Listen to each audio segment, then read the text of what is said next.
Good evening. How are you? Well, I just finished talking with Ari Melber about the decisions in court today involving Comey and James, namely the dismissal of those cases. And the way it struck me uh, is that it's not the culmination, but it's a significant stop on the way to our republic and in opposition to Trump's dictatorship. And I said pretty much that on the air with Ari. But I was thinking another thing that we're dealing with here is that Trump wants to be honored for lying and violating the law.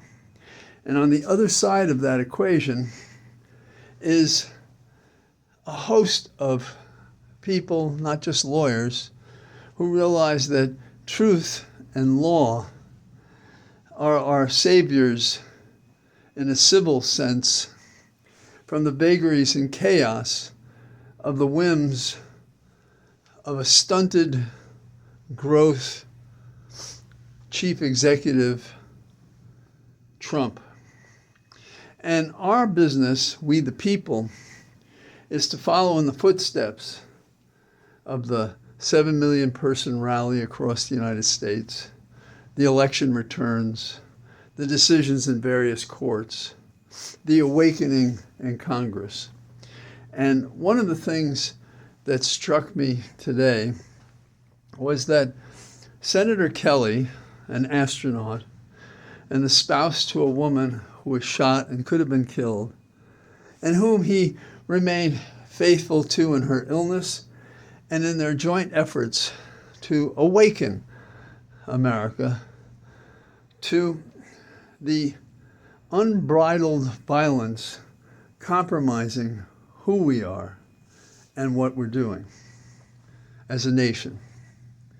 And I thought that the same thing is happening in the courthouse today. And that is that a judge set the table right when the judge decided that you have to have authority to do something. You have to have experience to do something. We're not going to give you a break when you violate the law, which is, as a matter of policy, requires that it be done carefully and it be done with the vote of the grand jury. Now, in my years of experience before the grand jury in New York, I saw questions from the grand jurors, and that when answered contributed to the indictment in terms of fairness and accuracy. And we explained what we believed the law was as the, quote, lawyer to the grand jury. And then we would walk out of the grand jury room and the grand jury would vote. And we would come back, and if they voted a true bill for indictment, we take that to the judge.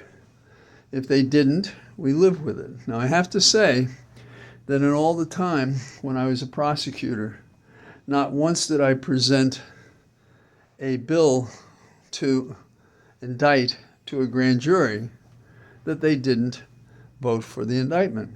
They always voted for the indictment. And that's why there's this expression, you could get a grand jury to indict a ham sandwich. But there are times when you can't get a grand jury to indict.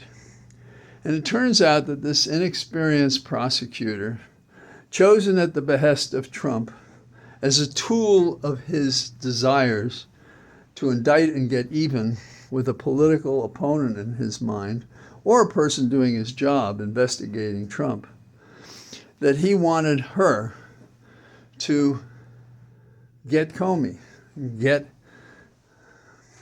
the Attorney General of New York State. This is the kind of person he is, and that cannot stand. That is not an appropriate thing to do in a criminal case. And in this case, the grand jurors apparently had questions so sufficient in their distress that one of 3 counts was disregarded and dismissed. But then, without the jury being present, this fledgling prosecutor of 4 days announced the indictment of 2 other counts that were not voted upon by the grand jury and only signed by the foreperson for the grand jury. What's wrong with that picture? So what will happen now? Well, they may appeal it and so forth. The appeals will probably go nowhere and will be a further embarrassment.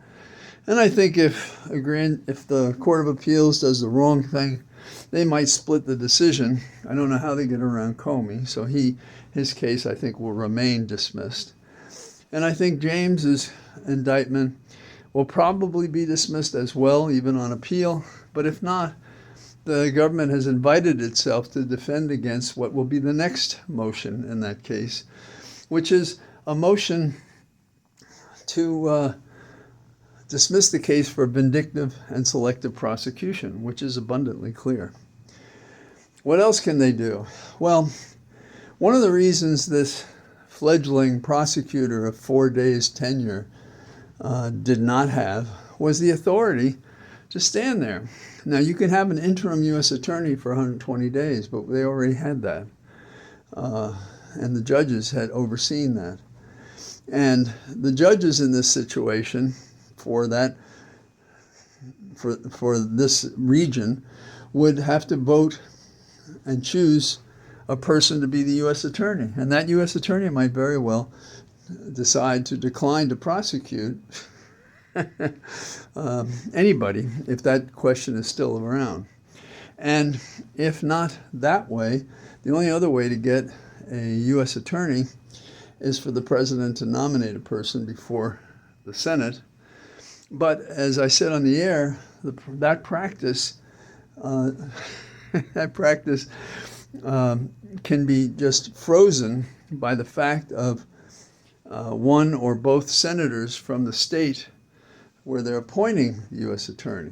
And then we have 2 Democrats in Virginia, Warner and Kane. So if I were advising them, I'd say to put in the stay, because why celebrate the misconduct and Trump's march, in his mind, to being a monarch? To my mind, he's taking another step to leave office. Oh, he doesn't know it, and people say it's not going to happen, but it's going to happen. He will do more stupid things, heinous things, corrupt things. We may see a hand trying to temper him to keep the whole thing afloat. But they're taking on water. And Congresswoman Green stepping away from MAGA and the Congress is to give her leave to fight with Trump otherwise for her own leadership position. Something you and I probably won't agree with. But that's okay. That's their problem, not ours. We might actually find a balance once more in government. And Vance will also be a victim of this. And to my way of thinking, it reminds me so much of what we learned from Watergate, but then we strayed away from those protective devices that might have saved us all the grief and terror that we're undergoing now, that literally hurts people who would sleep. Now, while I've been talking to you, I've been walking in a circle in my office because I just couldn't sit still. And so I hope that didn't sound too dizzying. And tomorrow I expect I'll be outside. I never know for sure, but if so, I'll be there. If not, I'll talk to you some other way. And all the best from my my corridor of power. I'm having fun in this sense. Law is really about representing the abused and misunderstood. Never had a case in which a client didn't fit one of those categories. And trying, like an engineer, to find a result that maximizes a copacetic and proportional and just result. That's what I think it is. And so when I wasn't doing the show with Ari, I was trying to do something with my clients and for my clients. and I'll continue to do that. And I think it's the best preparation to help and advise others, however private or public, however personal it may be.